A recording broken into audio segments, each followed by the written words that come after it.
I would love to introduce you now to the founder of the Settlement Project, Dr. Frank Kaufmann. Dr. Frank Kaufmann is president of the Settlement Project. He has worked in the area of religion and peace, for over 40 years, including Gulf War negotiations, the Israel-Palestine conflict, India, and Kashmir. I can't even pronounce this word, Dr. Kaufmann. A spot, Eritrea, or something like that?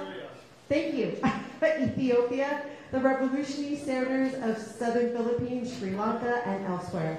Dr. Kaufmann completed his studies in the religion at Vanderbilt University. He is widely published and known as a speaker on religious dimensions of current affairs.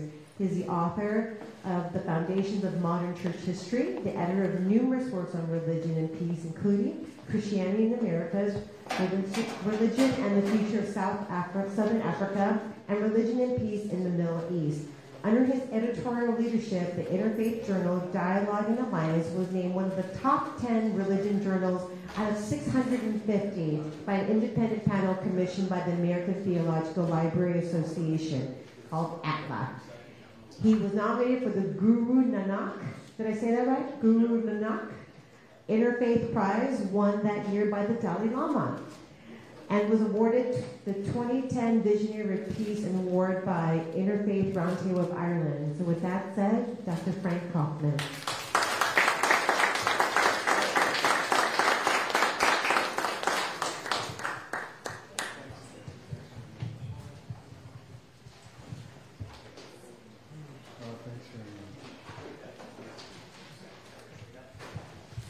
Thank you very much. Thanks, Nettie. Thanks, 3Gs. Thank you all for being here today. Part of my brief was to explain what is the Settlement Project, and part of what I've determined to do is speak in relationship to the pressing matters related to the contemporary, the vote coming up. So that's how we'll go today. The first thing I'll say is that I am a patriotic American, conservative only by God's grace. Period. My father's a New York German Jew, kind of a perfect candidate to be a part of the American Communist Intelligence. My mother's from Calcutta, India, so we were a biracial couple in the 1950s. My parents were. Every indicator of what would make a perfectly vulnerable candidate for the type of leftism that Trevor's been explaining to you in horrifying fashion in the past hour. My mother, as an immigrant from India, became a member of the United Nations Diplomatic Corps. And so this is my upbringing. What is the likelihood of producing a God, guns, and government American patriot out of that mix? It doesn't work well. Over the course of my life, if you listen closely to Nettie introducing me, you would say, oh, that all sounds very interesting and well and good. What does that have to do with anything that's going on here today? He was at peace in Ireland, peace in Sri Lanka, and peace in northeastern Africa. It's very pleasant, must be a nice fellow who does these sorts of things. What does that have to do with our work here today? So as I said, I can't account for what has resulted in me being a God, God, America patriot. I can only just thank God for that curiosity. I haven't got to the bottom of that. What led me to found the Settlement Project. Let me say another thing. As a Queens boy, I knew the Trump family. I've known him then. I knew him before he ran. And a friend of mine, like Trump owns the entire 54th floor of the Trump Tower, the original one on 53rd Street. My friend owns the entire 53rd floor. So they're up and down with each other, and sometimes I'm down, sometimes I'm up. I've been in his living room and knows him. And this guy who's that friendly with Trump that buys the floor just under, bought a place right beside Mar-a-Lago. And so by that relationship and so Trump was not only was not always, probably was always,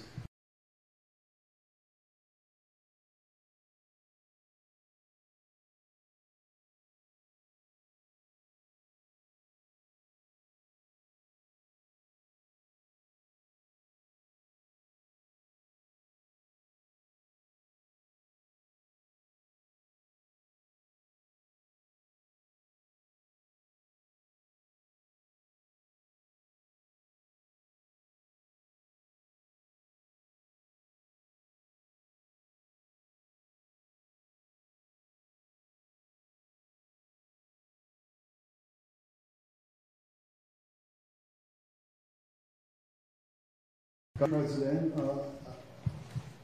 I greatly enjoyed his first term of office. I greatly enjoyed his first term of office. One of the things I liked best about it was that he exposed the illusion of the left and right in the top of the American power scheme.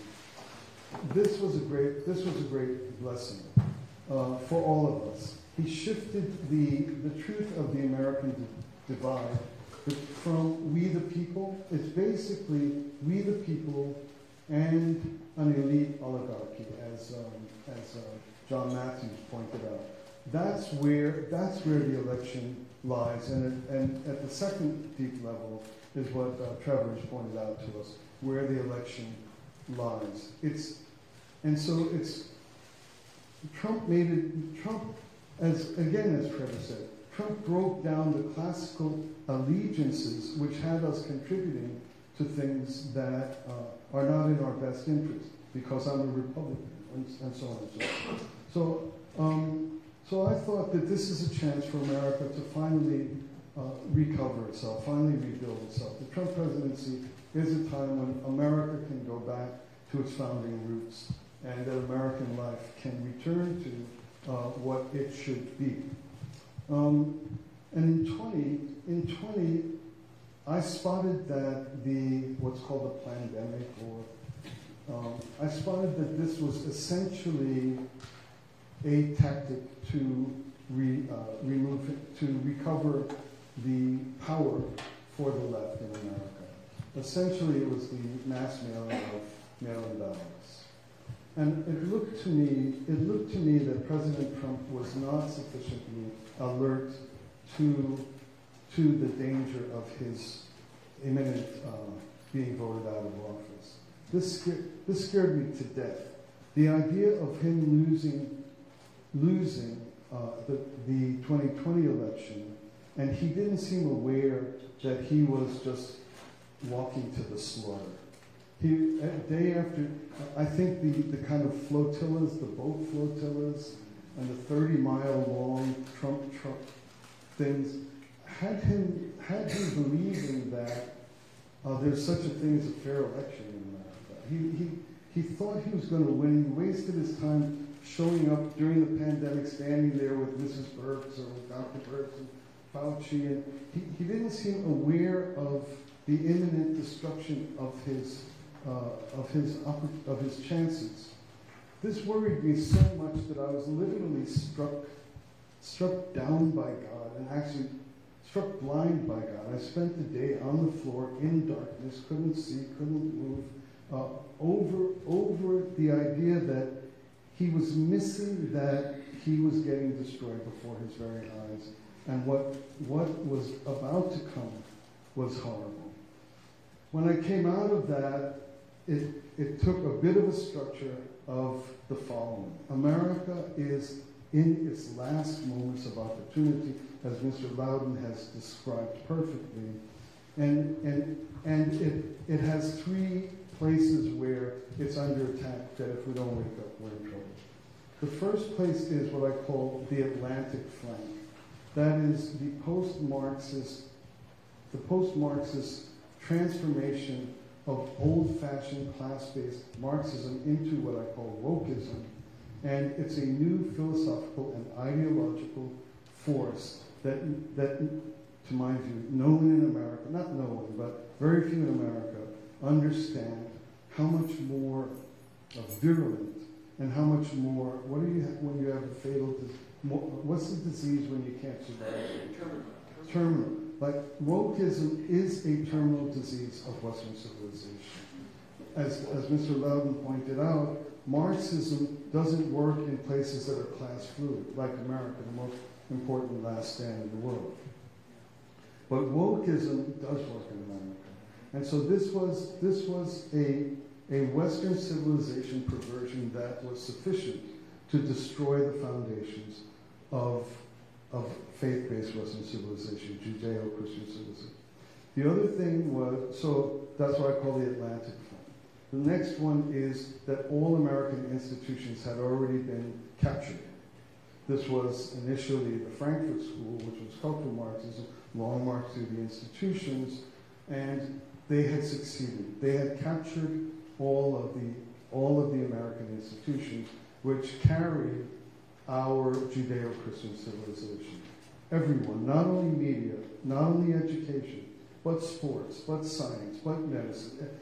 Anyone you pick are already under the control of the kind of global radical left agenda. So Atlantic flank, the European kind of ideological metamorphosis of Marxism, out of class into race and gender, the collapse of the utter control of American institutions, without which you cannot create the culture to protect ourselves, and then finally that the geopolitical and military home of communism, of Marxism, was, as Mr. Loudon has pointed out, was Maoist, is China, is Pacific. It is grounded in a culture that we're not familiar with. Soviet communism is a culture we're familiar with.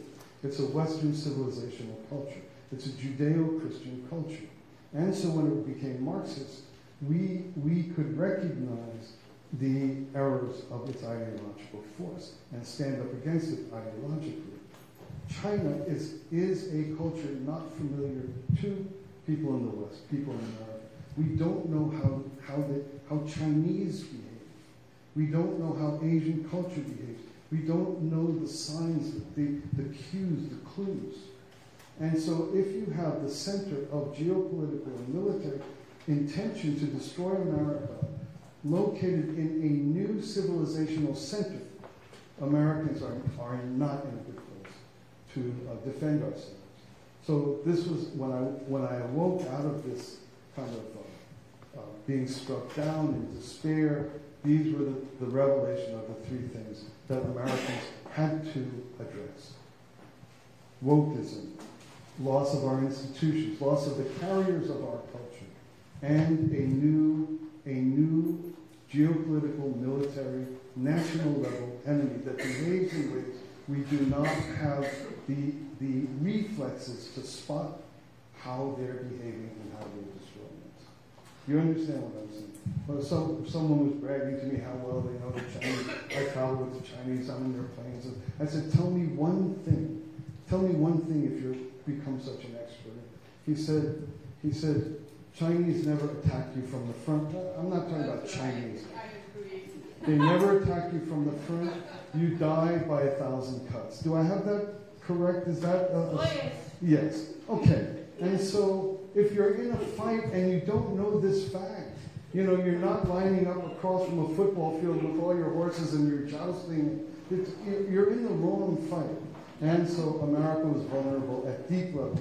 And Mr. Loudon has done a very sophisticated work to help us to know the distinction between Soviet communism and Maoism, even as it has infiltrated the United States of America. So when I arose with empty hands and with not the background of political activism, I was forced to found the Settlement Project, and that's what this is today. By God's grace, in 2 or 3 short years, we're having meetings like this all throughout America constantly. There's a number of principles about it. The first principle is that it's human. It's not digital. Actually, digital, convincing you that you're digital, that your eyeballs are clicks or links or likes this is not how human beings win wars. You have to be eye to eye with each other. You have to know each other. And you have to be able to, because I know you, I'll stand with you. Not because we both like the video. So that's why we have meetings like this. They're human, they're committed, and they grow from the ground up. They grow for real. They're not an image of being greater than you are. So that's just a little bit about the Southern Project. And by God's grace, it's growing tremendously. We have meetings like this on many different issues because I told you there's 3 fronts of war that we represent. Okay. What God didn't tell me is that I'd be surrounded by people who are literally frighteningly intelligent, like Mr. Loudon or Mr. Frank, and that I'd be having to speak in the middle of them. So maybe the courage part that Trevor was talking about was to keep going, so that I'm willing to be in the middle of the most intelligent people I've ever met that actually are frighteningly intelligent. And but I'll do my best in the remaining few moments. So that's just a little background of what the Southern Project is, and now I want to bring some of its thoughts as it applies to the topic of the day, namely our commitment to election reform, election integrity, and to try to save our souls and save our country in the next few days and in November. The other thing I want to point out in this talk is that November, and again, Mr. Loudon has already done the work, that November is not, we don't kind of sit back, relax, pop a beer, and then we won. We face the trenches for a long time to come, even in victory. Because the problem is, it's the culture of America that was lost during those 30 years of the infiltration of our institutions. So we have to look past this day. It's a double burden, because just when you're most exhausted, we have to get up and fight harder than we did to get to this what's it called, interim finish line. Okay. So I've called it Elections and Culture, the Urgency of 2024. Politics themselves are the amplification of 2 aspects of human nature. One is all people have a sense of an ideal. Every single solitary person, no matter how bad, no matter how evil, there's not a human being ever born that does not have a sense of an ideal within. Things should be this way. Everyone, even the littlest children, the eldest on his last few breaths. Things should be this way. Where does that come from? Why is that human nature? The second thing the second aspect of human nature is people commit themselves to making things better. No matter how they interpret, no matter how they fool themselves. The reason why I golf is because it's very good for business and no one ever describes or understands what they do that isn't dedicated in some way to improving matters and moving them towards the ideal we intuit. Amplify this universal, ubiquitous, in every human being aspect of human nature, and you'll end up with politics. Things should be this way, and I will work to improve them. Do you think all the evil that Mr. Loudon was just describing for the past hour, do you think that they have decided to be evil? No. They believe that they are doing something to make things better. Things should be this way, they imagine, and I'm willing to commit myself to the work to make it that way. That's universal. It expands when that core aspect of every human being expands itself and grows, you end up with political parties. You end up with political ideologies. You end up with worlds at war. Politics grows out of human nature.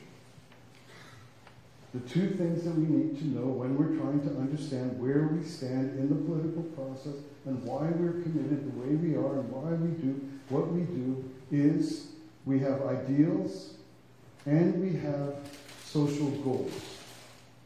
This is the point, this is the on-off switch. This is at that very moment, once you identify your ideals and once you understand how that shows itself socially or politically, then you will be on the left, you will be on the right. The right side, so the question of this, if that is in every single human being ever born and ever will be born, where does it come from? Where does that come from? Is there anything else you can name that is guaranteed in every human being you meet, even to the most evil to the best, from black to white, from Chinese to Venezuela? Is there anything you can name that is in every single solitary person? It's almost impossible to name such a thing. You can't even say eyesight or mobility or taste. Universal is that. Where does it come from? The answer to that question begins to introduce what is a left or right person. The right side, the conservative side people believe that human nature originates in the fact that we are created. It's self-evident. We are created equal, endowed with unalienable rights. The rights are the pursuit of liberty, the pursuit of happiness. The very main thing in this entire core declaration of who and what we are is created. Created. Yes. Where do these ideals come from? I don't know. I was created that way. If you believe that every human being is created, you can begin to understand those things that are in everybody. Where do they come from? They have to come from God. It's the only way to account for what is in every single thing created by that individual, God. Right side people politically start with this declaration. And you can't argue it. You can't prove it. It's self-evident. That's what in philosophy is called, and it's axiomatic. We hold these truths to be, they're not trying to build a case for this. The inner sense of our ideal comes because we have that because God created us. And our orientation to labor to improve it and try to create the ideal, we have that because God created us. That creates a right-sided conservative political individual at the end of the day. That's how you can recognize who are your fellow travelers in this political fight. If the person does not tie themselves to the very first point about why America was founded, that our equality, that our rights, that our nature is because we're created, then sooner or later there's going to be important, troublesome political difference. Human nature, human ideals, and the drive to improve come from our founding points of view. Belief on the right side, the origin of ideals in every human being is belief in a higher power, creator. The laws of nature and nature's God. That's where our ideals come from. When we vaguely think things should be this way, I kind of know how they should be. Where do you get how they should be? From nature and nature's God. And our inalienable rights granted by our Creator. On the left side, where do those ideals come from? It is an unasked and unanswered question. The only thing a left side person can respond to, where do those ideals come from, is, I don't know. They're just there. That's just the way it is. I can't tell you where that comes from. So, you're a racist. You're a racist. I'm not a racist. How did that happen? I don't know. It just turns out that I'm not, and you are.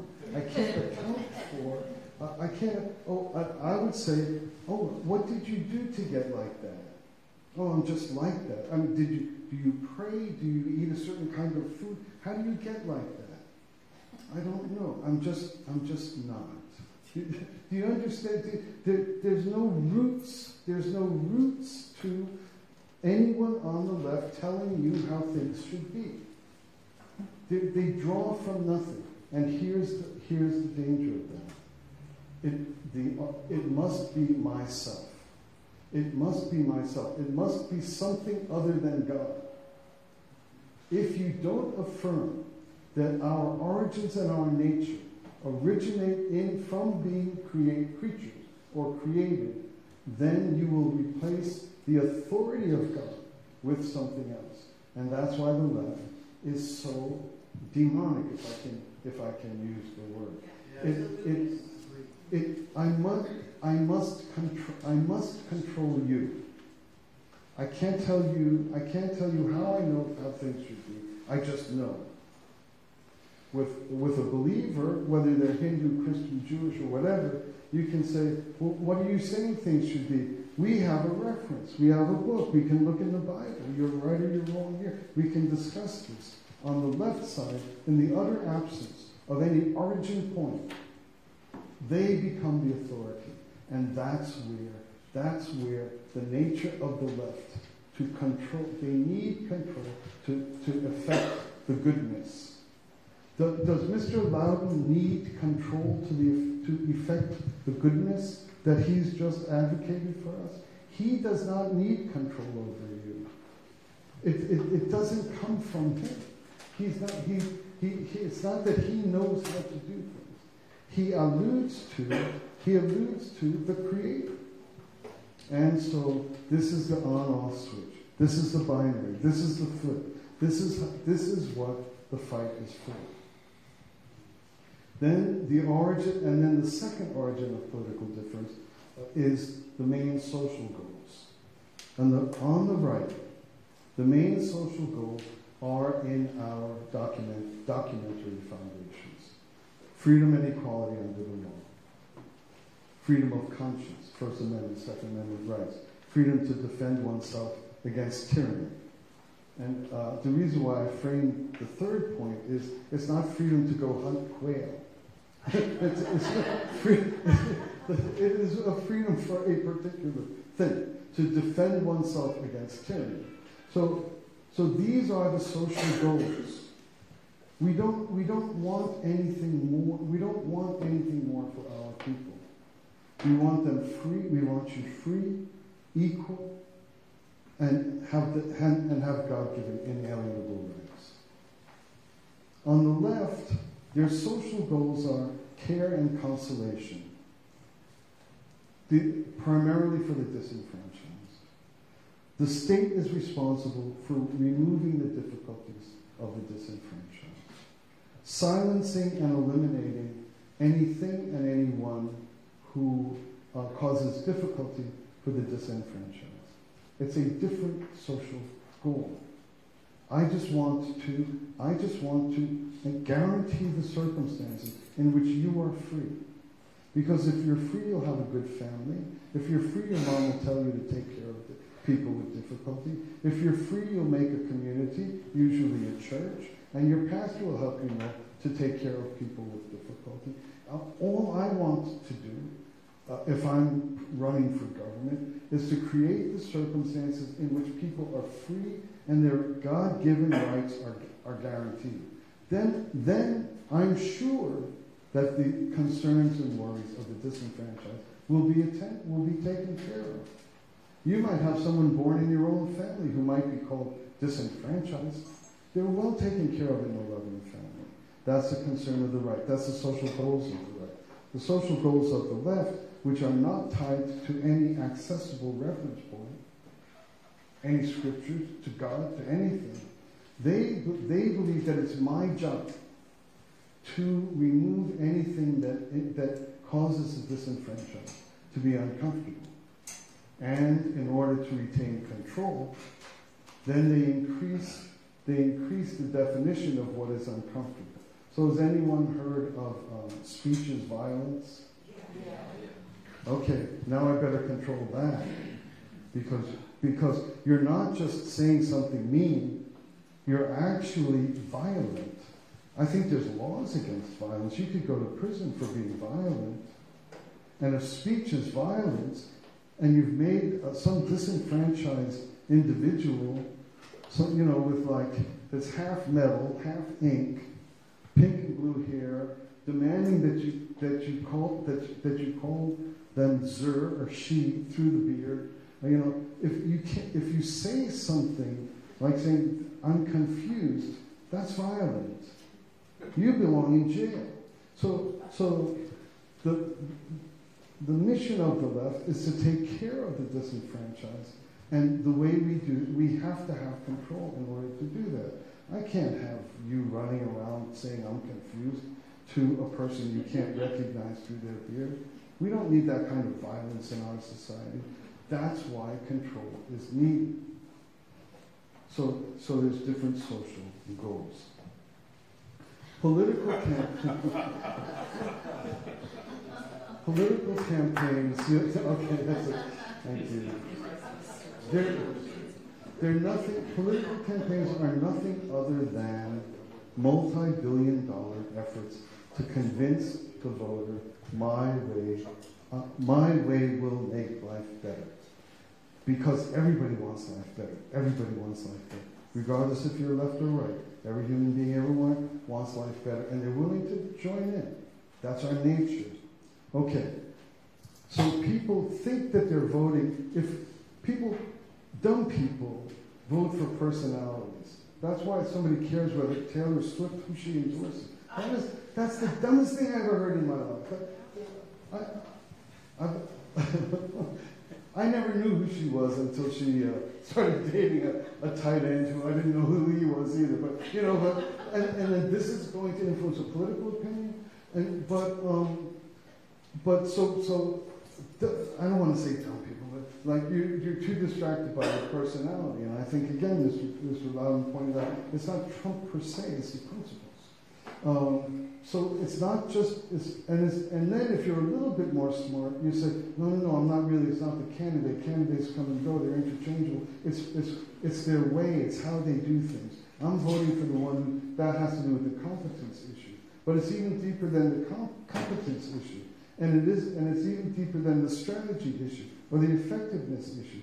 What it is that there's different goals, different ideals, and different methods.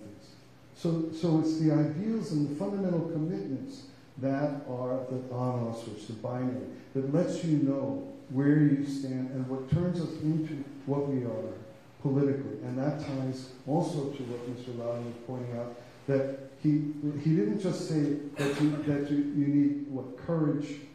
There were three things. Truth. You don't just need truth and courage. You need faith. It has to be tied to a referenceable source of goodness that we can both look at and both decide whether or not we agree with what's good or not. Okay. So voters have the choice.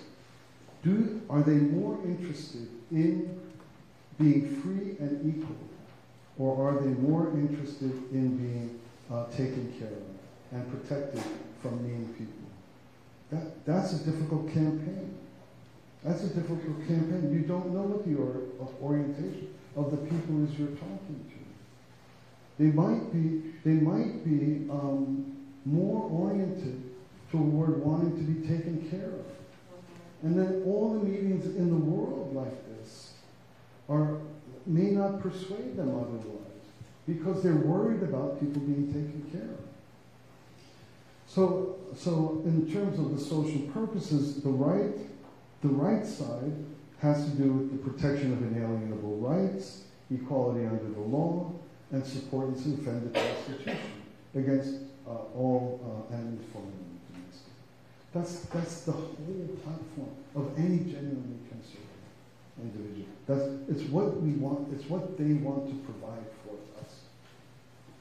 On the left side, on the other hand, the social goals and purposes is identify any circumstances and groups, real or perceived, that cause discomfort, and to use the force of the state to remove those groups and redistribute wealth, because not being as rich as that guy who did very well in business, not being as rich as him, that will cause you discomfort for sure. So I'm going to go take some of his money and give it to you. I don't care if you, I don't care who or what you are, how you live. I just got to make sure that he does that more than you. And so the effort to try to establish a winning campaign or a winning culture is how in what way are we able to convince human beings that it's more preferable to have freedom and equality and God-given and inalienable rights, or somebody who's promising you that they're going to give you more stuff, make sure nobody makes you uncomfortable, nobody hurts your feelings. I'll vote for that guy. You mean he's going to make sure that nobody ever hurts my feelings? Because when I went to school, I was bullied. People called me fat, or they called me a fag, or they said I look like a girl. So I want to vote for that guy because he's going to make sure that never happens to me. It's an attractive campaign, but the problem is exactly what Mr. Loudon pointed out. Anyone who needs political control, eventually the elimination is you. That's the problem, and that's what somehow we need to help people get or grasp. Okay. Somehow we have to get people to get or grasp that the promise carries only your eventual self-destruction. Oh, that's a hard piece of work. You will be governed by what principles and social purposes you pick. Freedom and and so freedom requires harmony. Freedom requires harmony. That's why conservative advocates are talking. They want to talk about how to harmonize. That's what churches do. They harmonize the weirdest collection of people. They really do, don't they? Don't they? I mean, every time you go to church, there's going to be somebody there who's just, you can't get your mind around. And you've lived in love with this person for 25 years. It's a harmony project. Families are a harmony project. The conditions of harmony are the conditions in which freedom is possible. Under the conditions where you need control, you must what's the word I'm looking for? Fuel? Yeah, you must fuel division. You must fuel resentment. You must fuel hatred and conflict. It's necessary. So that's another thing you can point to or use as a clue to recognize where the political message lies.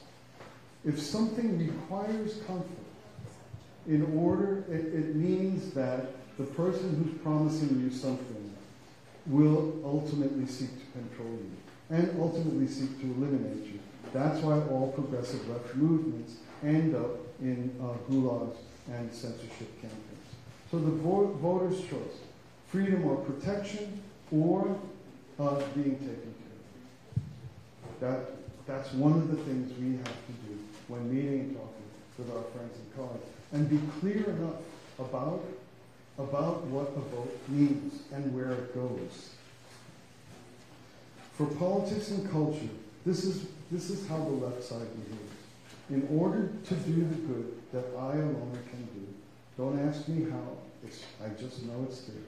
I just know you shouldn't be about it. In order to do the good that I alone know what's needed, I have to maintain power at any cost, and I have to eliminate opposition. I must. The billowing volcanic ash and smoke of the right side conservatives pointing out hypocrisy disturbs me no end. Every place in social media is an endless stream of addictive observations that the left is hypocritical.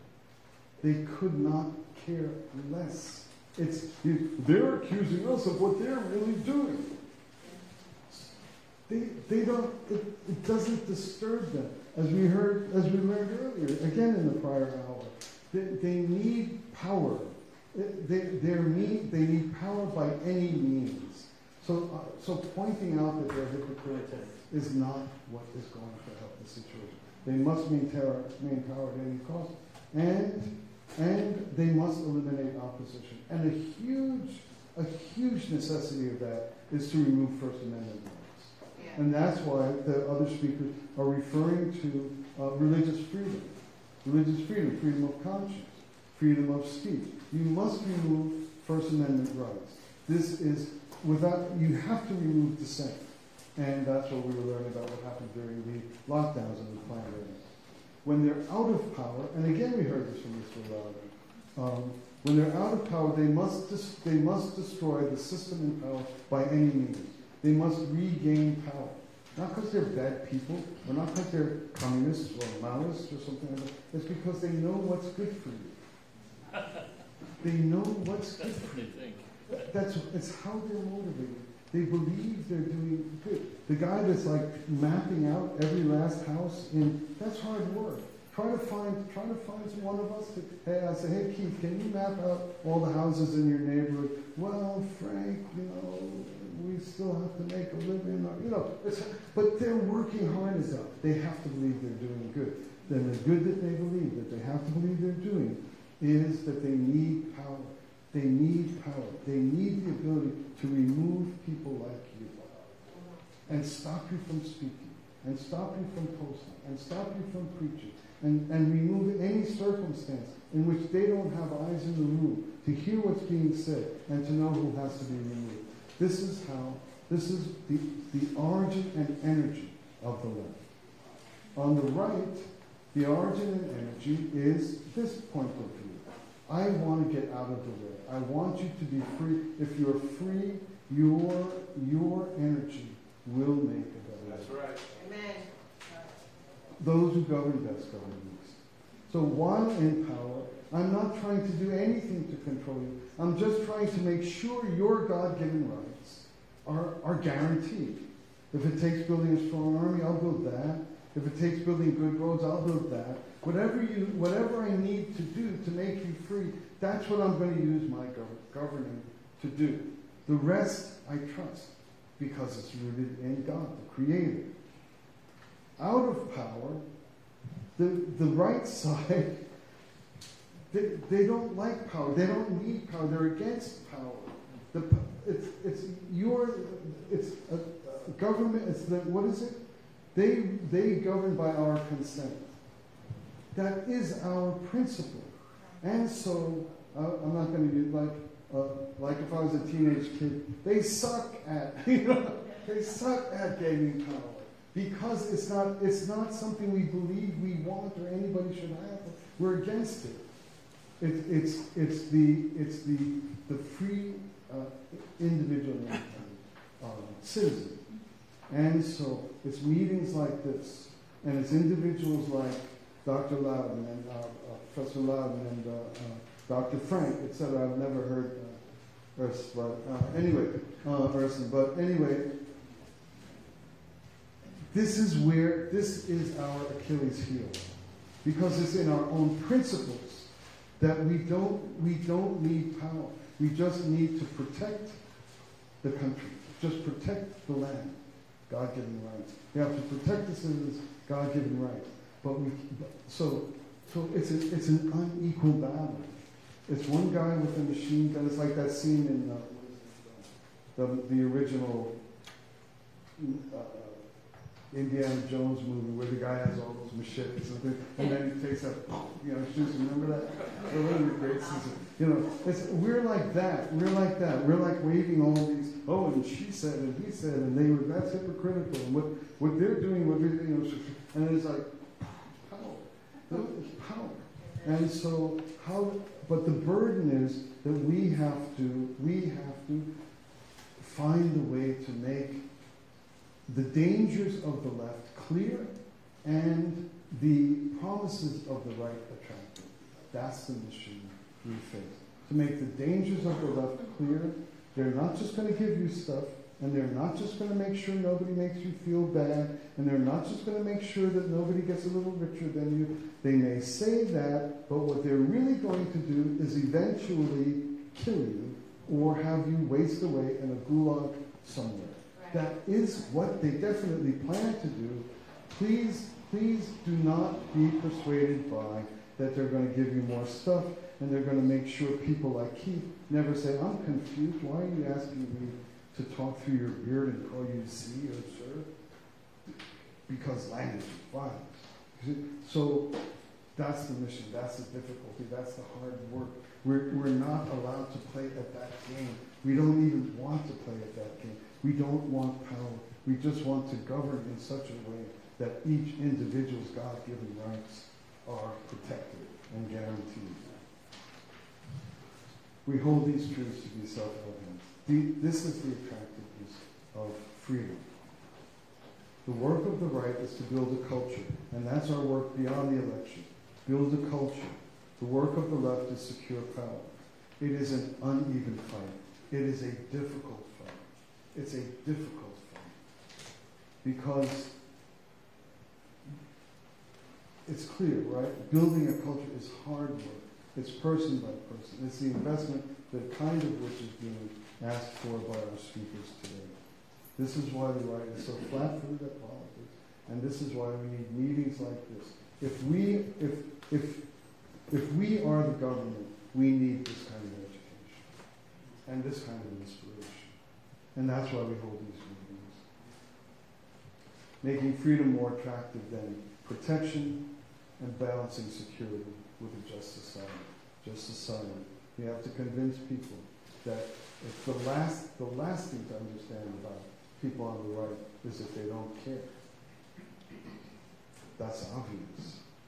All you got to do is go to church for 20 minutes. And if anything, you're demanded to care. This is part of the convincing work. It's hard work. The other thing we have to convince voters is the dangers of misunderstanding the implications of the promises of the left. That's our situation today. I described a type of work that is hard work.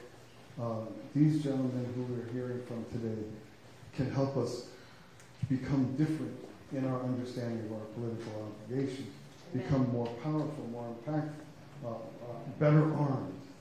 But this is the nature of the challenge we face. Thank you very much.